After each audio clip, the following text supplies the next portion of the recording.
Dieu promet à Abraham de faire de lui le père d'une multitude. Il lui promet qu'au travers de Sarah, il allait lui donner un enfant. Les années passent et l'enfant ne vient pas. Sarah pousse Abraham vers Agar et ils ont un enfant, Ismaël, qui n'était pas le fils de la promesse. Et Dieu vient corriger cela. Il passe par Sarah afin de demander à Abraham de chasser Ismaël.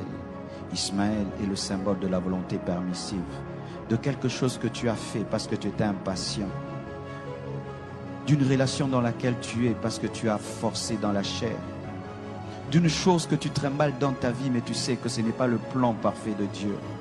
Et Dieu t'a toujours dit d'ôter cette chose de ta vie. Et certains, ils attendent le soir pour enlever Ismaël de leur vie alors que c'est le matin. Il y a quelque chose dans ta vie qui n'est pas la volonté de Dieu. C'est Ismaël. Dans des moments charnels où tu avais perdu ta vie de prière, ton intimité avec Dieu et ta foi. Tu as fait des alliances, tu as engendré des choses, tu as commencé des choses.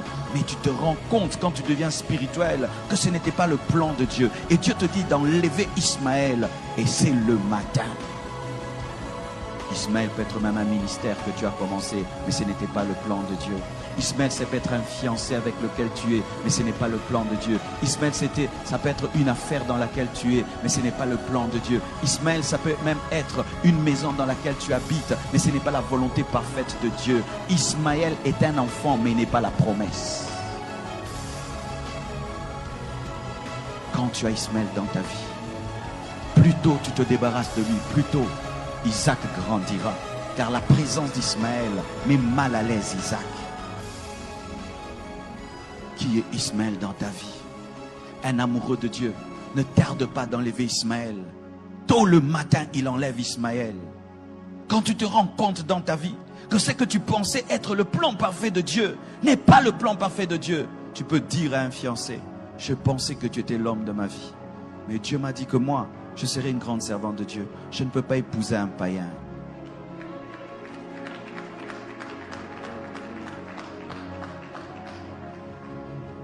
Tu peux avoir commencé un ministère dans la rébellion contre ton père spirituel.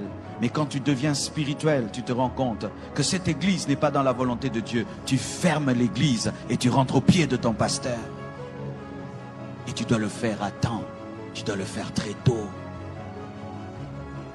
Qu'est-ce qui est dans ta vie, Ismaël? Lorsque tu as Ismaël dans ta vie, voici ce qui va t'arriver. Ce n'est pas Satan qui te combattra, c'est Dieu lui-même qui va te combattre. C'est lui qui sera ton ennemi numéro 1. Il s'opposera à toi jusqu'à ce que tu comprendras que tu n'es pas plus sage que lui. Enlevez vos Ismaël très tôt. Ne dis pas: je vais le faire dans 1 mois, dans 2 mois, dans 3 mois. Le plan de Dieu va prendre du retard dans ta vie. Je vous assure, mes frères et sœurs, il y a des choses qui prennent 10 ans dans nos vies, alors que ça devait prendre 1 semaine. Tellement que tu as tardé d'enlever Ismaël, tellement que tu as tardé d'enlever Ismaël, et Dieu voit qu'Isaac sera en danger. Tant que tu ne lâches pas la volonté permissive, tu ne vivras jamais la volonté parfaite de Dieu. Certains ici, vous êtes dans des relations qui ne sont pas de Dieu. Tu vis dans la même maison qu'un homme qui ne t'a pas épousé. Mais Dieu t'a toujours dit qu'il va te donner ton mari. Mais voici la condition que tu as donnée à Dieu. Donne-moi d'abord mon mari avant que j'abandonne celui-ci. Ça ne marche pas comme ça. Tu lâches Ismaël. Tu dois lâcher Ismaël. Tu dois lâcher Ismaël. Je dis tu dois lâcher Ismaël. Dieu me dit qu'il y a des gens qui sont dans de telles situations, qui sont en train de poser des conditions à Dieu avant d'obéir. Vous allez obéir trop tard.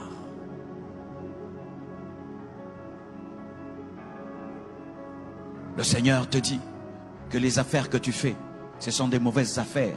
Tu es en train de gagner ta vie, mais dans le vol. Tu gagnes ta vie dans la magouille. Et il te dit d'arrêter ce travail. Mais tu poses cette condition: Seigneur, tu me donnes d'abord un bon travail et alors j'abandonnerai le mauvais. Non, tu abandonnes le mauvais d'abord et le plan de Dieu s'accomplira.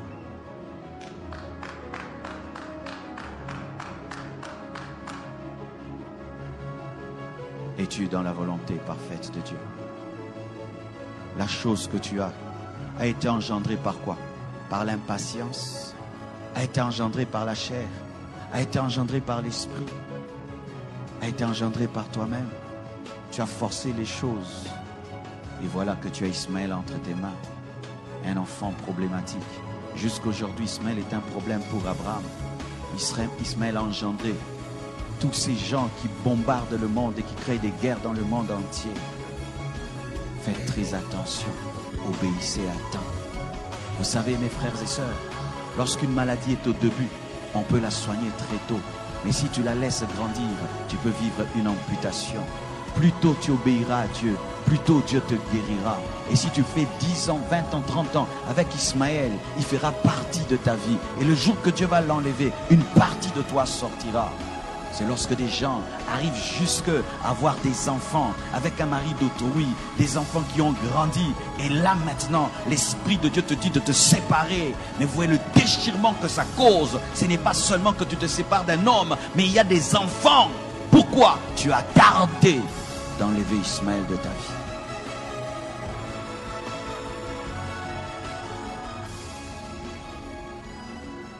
Écoutez, c'est bien. Dire qu'on a bien prêché dans la convention, c'est bien. Mais si nous, après nous avoir écoutés, mes frères, vous ne pratiquez pas ce que vous avez entendu, et vous tardez encore, vos cœurs vont s'endurcir. Les hommes de ce monde disent qu'il faut battre le fer lorsqu'il est chaud. Pendant que l'Esprit de Dieu est en train d'opérer dans ce domaine de ta vie, profite-en pour décider et te libérer d'Ismaël. Abraham aimait Ismaël. Ismaël était son fils. Mais quand l'esprit est passé par Sarah pour l'en défaire, très tôt matin, il a obéi. Pourquoi? Parce que s'il faisait 2 semaines, il allait changer d'avis.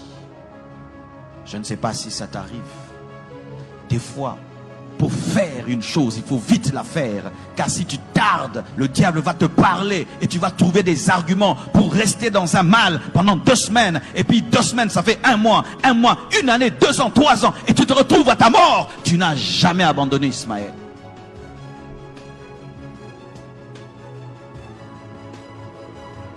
Même si tu vas laisser Ismaël dans le désert en pleurant, pleure, mais laisse-le dans le désert. Même si tu vas te séparer de cette fille en pleurant, pleure, mais laisse-la dans le désert. Même si tu vas sortir de cette relation en pleurant, pleure, mais laisse ça dans le désert. Parce que Jésus ne vient pas par Ismaël, Jésus vient par Isaac, Jésus vient par Isaac. La promesse n'est pas faite à Ismaël, elle est faite à Isaac. Et tu es en train de t'attacher à ce qui ne t'engendrera rien du tout. Certains même, vous êtes dans des églises qui sont des Ismaël. Tu es allé dans une église par colère, tu es allé dans une église par rébellion, tu es allé dans une église par impatience. Et là-bas, tu es en train de mourir spirituellement, tu es en train de mourir en toi-même. Et le Seigneur te parle et il te dit, ce n'est pas l'endroit, mais tu as déjà une responsabilité, tu as déjà des postes, tu as des ceci, de cela, et tu te regardes que tu perdras cela. Tout ce qu'on t'a donné là-bas comme titre, c'est Ismaël. Car des fois, le diable encourage la rébellion en faisant qu'on t'élève dans la rébellion. Ismaël, ce sont des faux papiers. Des faux papiers. Tu t'appelles Jonathan, mais dans tes papiers, tu t'appelles Gélor. Des faux papiers. Une vie de mensonge, où tu mens chaque année et chaque mois. Ismaël, une vie qui n'est pas ta vie. Lorsque tu regardes ta vie, est-ce que c'est ta vraie vie? Aimes-tu ta vie? Es-tu heureux de cette vie que tu as? C'est Ismaël. Tu dois quitter cette vie, mais tu dois décider quand? Le matin.